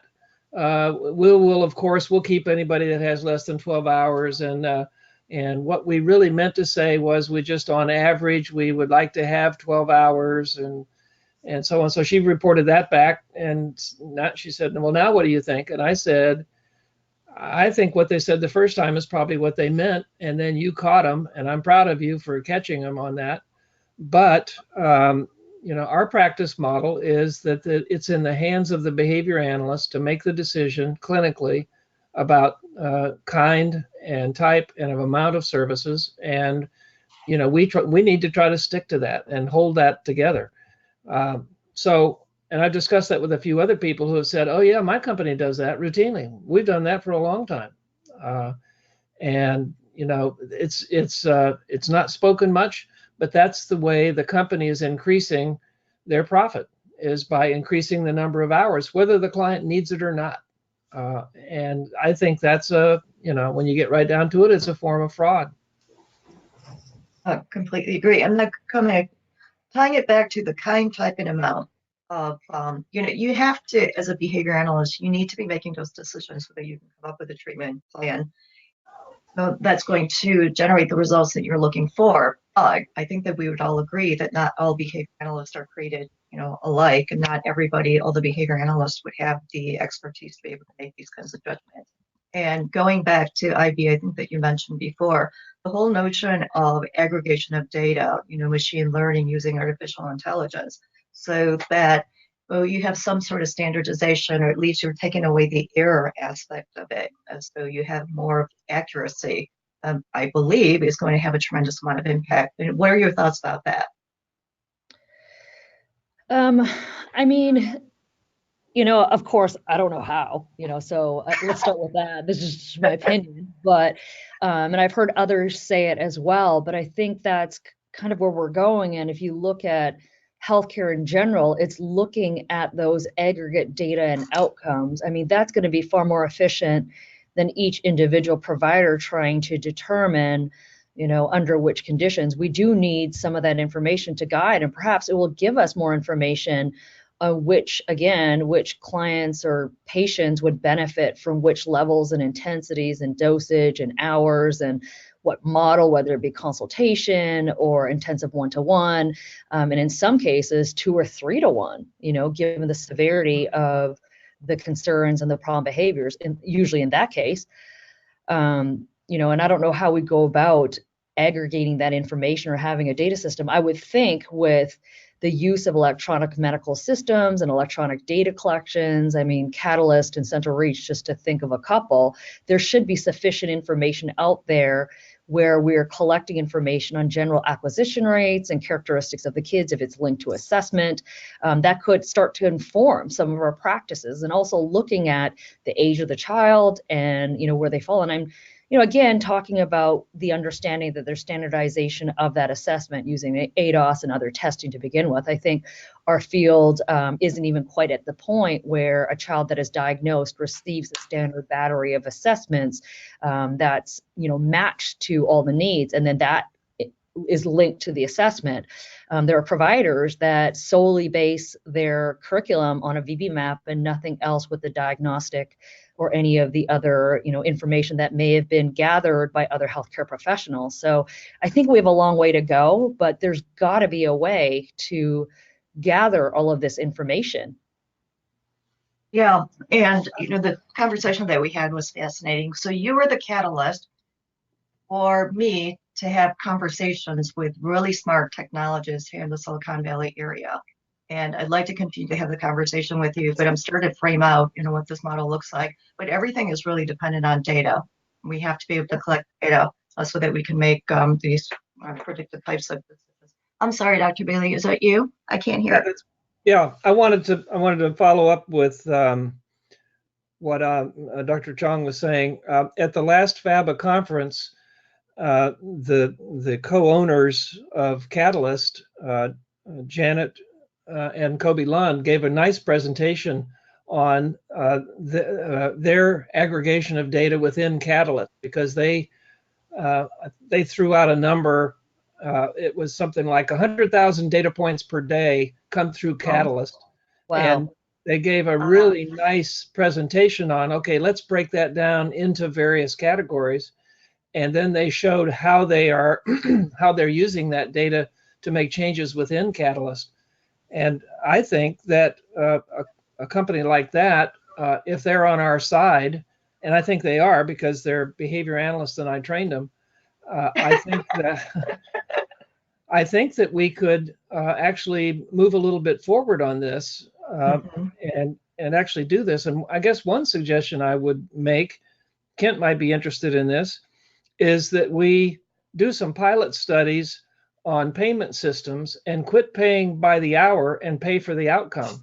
So a child is diagnosed with whatever the problem is, and there's a specific goal set, and the insurance company agrees to pay for the accomplishment of that, for that outcome. So here's a child and has language problems and behavior problems and whatever. If at the end of 3 months this child has acquired 10 words and is now toilet trained and doesn't engage in any aggressive behavior, the insurance company agrees to reimburse a certain amount, and it's just a flat amount for that. And I know that hospitals are now going that route with announcing in advance and posting on their web pages what certain kind of operations cost. And that's very new for them. And I think that we ought to try that. And I think if people knew that they were working toward an outcome instead of just more and more billable hours, we might be able to get some accountability in this field. Well, thank you, Dr. Bailey. That's actually a interesting segue into Feda. Feda, you have a personal experience. Obviously, you have son on the spectrum, and you had the negative experience of going through an experience with an agency that was taken over by a larger agency. So I'd like you to speak to that, but I would also like you to respond to Dr. Bailey, because amongst all of us here, you probably have the most amount of knowledge of working directly with insurance companies and whether this would be possible or not, whether they'd be willing to pay for outcomes as opposed to hours. Well, I mean, it is an interesting concept. I mean, that's kind of, you know, you wouldn't pay that way for like a cancer treatment because people respond differently to treatments. So, I mean, for you to say, okay, I'm going to teach this kid, you know, 10 words, but there could be so many different circumstances. You know, he could have an illness, he could have something, you know, there could be family circumstances. So to, you know, hold the payment kind of like hostage to whether the kid learns that, there's so many, you know, I personally wouldn't be for that kind of a thing. But you know, that is one way of going about it. I just don't think that would be a sustainable model for any ABA agency to do that, to promise that kind of an outcome. I think it's not a promise, it's just a contract. But it's on contingency. Sure, but the idea is it's the contingency that's going to cause the company to overcome whatever those obstacles are. So they're going to make sure that the child is well. They're going to make sure that the parents don't skip out on, you know, on weekend treatments or whatever it is. They're now going to have an objective to overcome all that. And the fact is, if you look at changes in hospital billing, they're going for fixed amounts. You know, you can take this operation, and it doesn't matter how tall you are, how fat you are. It doesn't matter. If you come in for gallbladder, we're going to charge you X dollars. And it doesn't matter if you got blue eyes or green eyes. It doesn't matter if you drive a Toyota or a Cadillac. This is going to be the charge for gallbladder operation. And I think that that's one thing that we could certainly try. Not for everything, but for a lot of things that are pretty standard, like acquisition of verbal skills. Okay. I mean, yeah, go ahead. Let me weigh in a little bit. Just there's a lot of precedent in the home health. I mean, Dr. Bailey alluded to this. In the home healthcare world, in the hospital world, there's an appeal to it, and I get that. I like something about correlating outcomes to payment. And what I've seen in those industries, there are particular pathways that lend themselves nicely to this. But where I will show some compassion or connect with Feda, there's a lot of nuances to this and how to define success. Or if I've talked to parents with pretty severe autistic situations, some of them don't resolve, most of them don't resolve nicely and cleanly on a certain timeline. And some of the underlying treatment has been smart, clinical pathways were right, and there's been a ton of passion and hard work. I'm not sure all types of diagnoses, to your point, fit in nicely with that. And I would hate to penalize somebody or put beauties in the eye of the beholder and leave some of that to a payer, because that mindset can be kind of different. So I guess I'm saying yes to both of you, and I don't like having gray answers, but it's complicated. And I think it takes a lot of thought. Yeah. I don't think it's a fair comparison either, because you could say, okay, you know, to have gallbladder surgery costs $3,000 here, here, and here, and they post that, and I think that that's great, and that there should be some sort of consistency in healthcare costs, but it's not saying the payment isn't based on you getting better after your gallbladder surgery. Here's an example. You can look at an orthopedic patient, a geriatric orthopedic patient having a hip or a knee, And there is a massive data set that will say in a pretty clear way that when best practices are followed, 3% of those patients or less are rehospitalized. So if you're within that criteria or without, it's a pretty definable thing. And maybe that's the type of pathway with enough of a data set, enough specifics where you can have a performance-based model like that. What I'm learning about your industry is that there's a lot of initial diagnoses aren't that black and white, and they're not that easy to frame. And so I'm humbled and cautious about jumping beyond that at the moment, in my humble opinion. Feda, I'm going to tie this back to the original discussion that we're having, which is about you as a parent having personal experience with an agency that was taken over by private equity. So can you share your story, please? Yeah, so I was with a small agency, and it was bought out by a very large company that was backed by some private equity, multi-state, very, very large, one of the larger ones. And you could see immediately, initially they were trying to hold on, they held on to that staff, and, but once the culture changed and things like that, and people didn't like it, it became very like, they came down, and it's like very corporate and things like that. And people aren't used to that. Like when they're used to working for like a smaller corporation, a smaller organization, when they know everybody in the organization. But I think what happened is it really became based on profits. So like one example is, so my son, basically, they had made a recommendation. So he had a program, they made a clinical recommendation for my son to receive an increase in hours. So 27 hours across different across different environments, across different settings. Then one of the staff quit, and they couldn't fill this position. So, and they had a really hard time doing it. And then what happened, 2 months later, they changed the clinical recommendation, and they said he no longer required that amount of service, right? Because they couldn't fill the position. So I obviously disagreed. I said, so what are you talking about? And even my health plan, bless their hearts, which is amazing, they disagreed. They said, no, we don't believe this. We think that my son, whose name is Mohammed, still needs the service.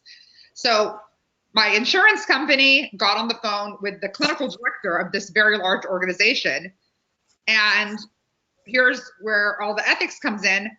She went and cited literature to defend the clinical recommendation. She said, well, we recommended 2 hours for your son to receive services at this other location, right? And there's no literature that says that a 2-hour ABA program is effective for the treatment of autism. I said, well, my son doesn't have a 2-hour ABA program. He has a 27-hour ABA program because it's the 2 hours on top of the 25. And she really was reaching here, trying to make this argument. And it was obvious it was based because they couldn't find a staffer, and they didn't want to send somebody there just for those 2 hours a week. So, I mean, that's where it was clear to me, they really threw the ethics out the window, and they just changed the clinical recommendation. So it was clinically appropriate when they had the staff. The second they didn't have the staff, they literally changed the clinical recommendations in writing. Yep. So that was my experience. And, I understand you got fired as well, didn't you? Oh, yes. So later on, they followed that up. And this poor clinical director, I mean, if they don't treat their clients right, I don't think they're treating their employees right. My understanding is she's looking for a job herself right now. But I mean, they went further. So like a year later, they told me, so my son is, again, he's very severe. He attends the Bay School, which is one of the schools run by the May Institute. And it's for, the more severe kids with autism. About a year later, they came to me and they told me they couldn't serve my son anymore.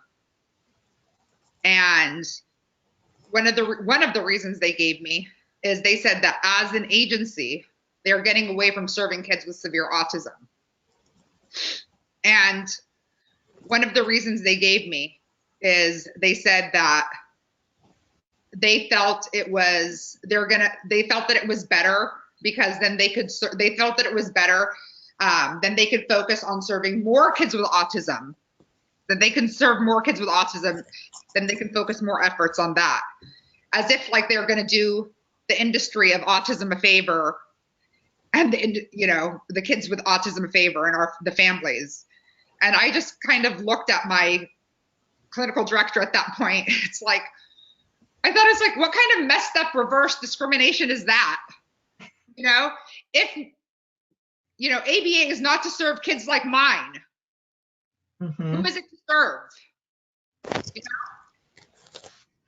I brought up, I keep saying touching blue. Touching blue is important. We really need to learn our colors and our numbers and our phone number and all these things. It's very important. But stopping a kid from hitting himself, learning potty training, learning how to eat with a spoon, these functional skills, these are what are important. These are outcomes of what is going to make a kid independent. This is outcomes of what is going to make a family be able to have a quality of life. So this is where I've seen private equity not doing a service to the community. And part of it is, again, because of the billing. Yep. So, and these kids require more supervision. And the RBTs, they require more training. And bless their heart, those RBTs, they do their best. But a BCBA doesn't want to move into this house and oversee those kids. Because she has pressure, she's supposed to go see all these other things. They're not following the BCBA guidelines of caseloads. It's not possible. And when I hear this thing that they're trying to say, when I heard who brought up the example of saying that they're gonna only serve clients with 40 hours or more, or sorry, Dr. Bailey, that is unheard of to me in the Bay Area. I've never even heard of that.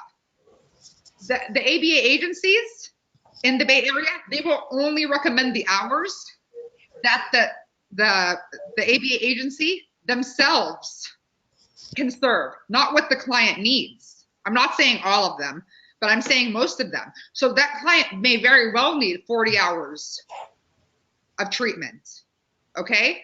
But they won't recommend that. They'll say, oh, us as an agency, we can only provide 12 hours.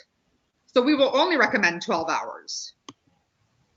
Well, what the recommendation should be, and we know that 40 hours is better than 30 hours is better than 20 hours. Yeah. Okay.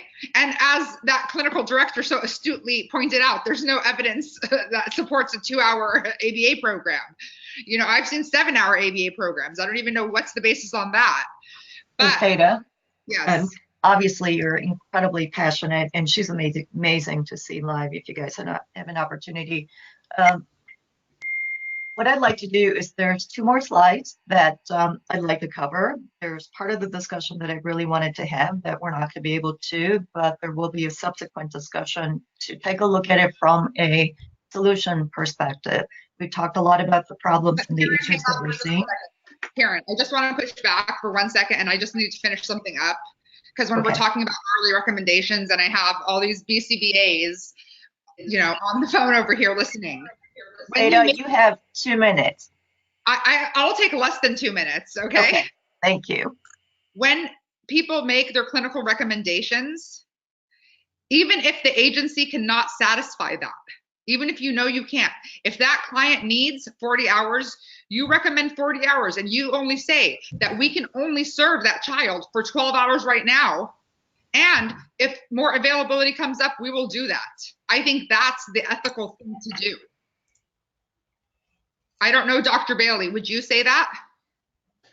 Well, The ethical thing to do is to recommend the number of hours based on your experience, based on the research that's necessary to change the behavior. That's the ethical thing to do, and to stand tight with your company if they say, well, no, we're not going to do that for whatever reason.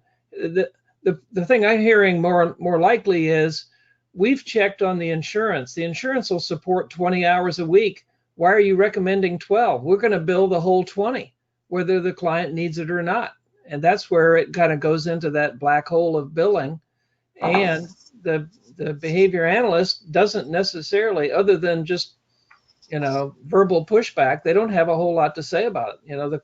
The companies, especially now, if they're going to get a lot of money, they can hire hotshot people to dig into this insurance question, and they're going to bill the max. In some cases, they take those extra hours and put them on some other client. I'm hearing that. I think there's really an ethics problem at the core of the operation of these companies, that they're being pressured by the economics of it all. And I think that's, we've got to figure out a way to have some organized pushback. Maybe we need a union of behavior analysts. We need a union of behavior analysts, some way for us to all come together. So 2 slides I'd like to cover, just the recent list of completed transactions. This isn't even comprehensive because there's a number of transactions that I found pretty illustrative. There's been a lot of activity, and there continues to be even more activity and interest in our field because there's just a lot of money in it. People that may, an agency owner who started because she wanted to help and organically grew the business over a period of time, now is being approached by private equity, and they're saying, oh, this company that you've worked 20 years for and you probably never paid yourself very much more than $50,000 a year, now I'm willing to write you a check for $10 million. Money may or may not be at the root of all evil, but that's certainly a huge influencer, I think a huge reinforcement, sadly. And so Dr. Bailey, as an ethics expert, how do you guard against that? That's human nature. Well, I mean, if anything that we know about as behavior analysts, it's how to design contingencies to change behavior. And so, if we were given free rein to do it, I think that we could probably design contingencies that would fight that tendency to make more money at the cost of client services. I think we could probably do that. But right now, we don't have any clout. They do have clout. Behavior analysts, BCBAs, have a lot of clout because the demand greatly exceeds the supply. But those behavior analysts are not organized, and they would have to be organized in order to do something like this. I mean, if you had a union, and if a company came down on the behavior analysts and said, we don't like your way of assigning hours, we want you to assign more, and the person said no, and they said, yes, you will, and then somehow through the internet, I guess, you contacted all the other behavior analysts and said, let's stage a walkout. None of us are going to work across the country.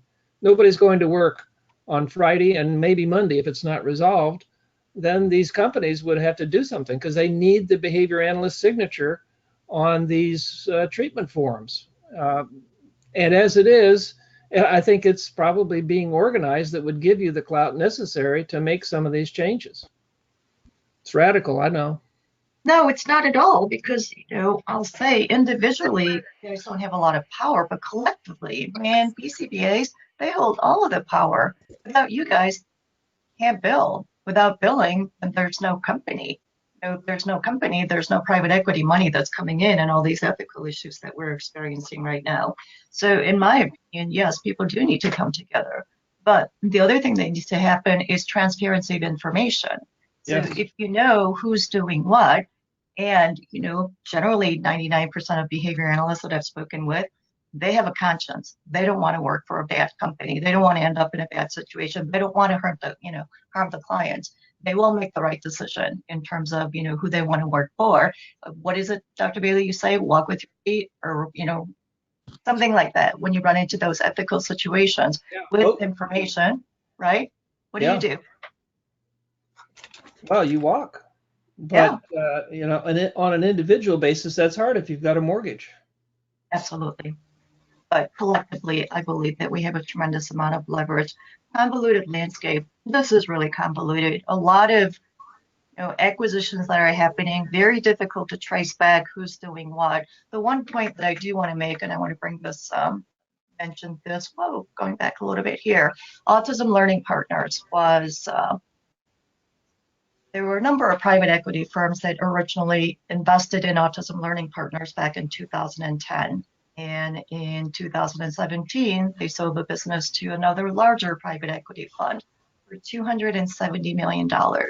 No matter how you look at it, that's a huge number. So now what's happening? What's happening is other private equity firms that may have been thinking about maybe I should get into the field, maybe not, or people that are private equities that are already in the field are thinking, well, maybe I should make this acquisition, maybe not. That set the bar, and that is 14 to 15 times X earnings. So there's a tremendous amount of, pressure, I guess. There's a better word for it. Incentive, there we go. Tremendous amount of incentive to make decisions which might be putting the livelihoods of clients and also the frontline staff and behavior analysts at risk because of these dynamics. And Dr. Bailey, you're talking about contingencies, and I don't know if that's possible. I don't see why we couldn't create something like this collectively and at least have a framework that we can work from. And this has been a fantastic conversation.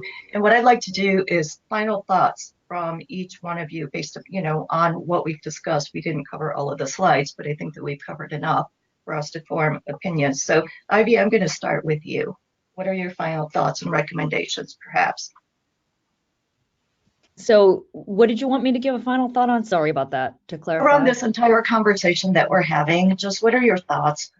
Yeah, I mean, again, I think we're still in the process of information finding and discovery. I think we really need to, as we continue to work through this and discover more, just work together. And I'm not sure what that's going to be. It sounds like there's a bunch of different things that we can do. And then again, I'm going to stand by the having standards for organizations. Potentially accreditation is an avenue for that. There are different organizations out there that exist already that are there to work with different organizations and providers. For example, APBA and CASP both do that type of thing. And then of course, BICO is out there that does accreditation of different agencies as well. But I think just being aware of the issue and working towards a solution is the first step. Obviously, this is just the very beginning of this conversation. Absolutely. Thank you very much. And Emily, what are your thoughts? I think the big takeaway is that it's not all bad and it's not all great. And it's great that people are starting to talk about it and recognize the issues and recognize the value of all of this big money.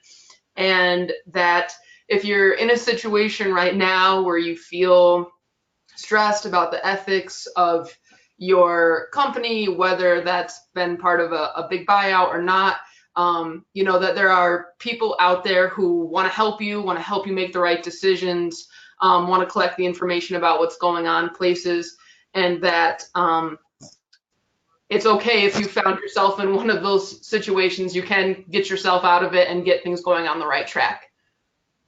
Thank you very much for your thought. And Feda, Yeah, is there hope? Absolutely. I mean, I think there's so much creativity here. I think we had like 4 ideas just in this conversation alone. I think there's a lot that we can do. I think give this 3 more years and this whole industry is going to take another look on its head. 3 more years. Wait for the better. What about Kit? Do we scare you away from the field? No. Many smart, insightful, wise thoughts. I would encourage everyone, maintain your optimism. This work's incredibly fulfilling. There's huge need out there. Things are getting better. They're evolving. but if you love your industry, it does need even more innovation. Be passionate about better treatment models, having more impact on the clients, bringing more leadership talent into the industry, and it does need investment.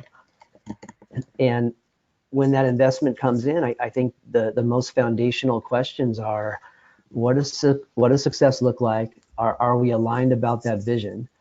And it's okay to draw a hard line there. Trust your instincts, because the real work and the real leverage is the people treating the clients. And if it doesn't feel right, there's probably a reason it doesn't feel right. And you don't have to have a fancy MBA or know anything about private equity. And an Emily story, that says a lot. That's a person that should never have quit the job she was at. So that probably, you probably had all kind of alarm bells going off, and you ended up leaving a job that really needed you. And our industry can't do that. We have to be better than that. But I would maintain optimism and let things like this drive awareness, and in some ways let the industry self-correct, because the right players that are aligned, the key stakeholders in this industry are the families, the kids, the people doing the treatment, and the investors, and they all need to align around the same things. And I think it'll get there. I'm personally optimistic, but there'll be bumps along the way. Mhm. This is great, Karen. Thank you so much for letting me be a part of this. Our pleasure. Thank you, Kent. And Dr. Bailey, would you like to close this for us? Yeah, I'm nowhere near as optimistic as Kent is. And I like to look at tangible solutions. And I think, for example, here's a tangible solution, is that all the private equity companies would create an agency like our ethics hotline, except that it would be private equity hotline. And anybody in any of these companies that had any concerns about what was going on, they could write in or call that private equity hotline and put information right at the top. So people like yourselves and all of these other companies know what's going on, because it's possible that they've created a monster and don't really realize it because they're so out of touch. I know that my life has changed because of this hotline, because like I said, I feel like I'm in touch with the people on the front lines. And I think private equity companies might benefit from having similar sorts of input from people on the front lines who will report this. People like Feda would report her concerns to the top. And I think if they had to deal with that, I think they would be better off. Well, Go ahead, Kent. I'll just add more ammo to that thread. Have more faith that when you're in the business and you're gaining knowledge about how to really have an impact on the kid, you have incredible leverage. Talk to each other, spread the word. Who are the good partners to have and who aren't, and let that word get out. That is incredibly impactful. I would add that on top of it all. Absolutely. Thank you so much. You guys have been amazing. And my closing thoughts: we surfaced a lot of problems. I believe that there's a lot of solutions. I believe there are macro level solutions that we can put in place. I believe that we've surfaced some of them today. Our job for special learning is to bring transparency. I think it's really important that people know what's going on. As Ivy mentioned before, you only know what you know, and you don't know what you don't know. And there's a lot that we don't know. So what I'd like to do is, next webinar in the series is going to be solutions. I would like to talk about some. Thank you, everybody, for attending, and have a wonderful day. Please don't forget to complete the survey. It's going to be very important. If you have any questions, email me. Thanks, everybody. Thank Thank you, you. everybody. Thank you. Thank you.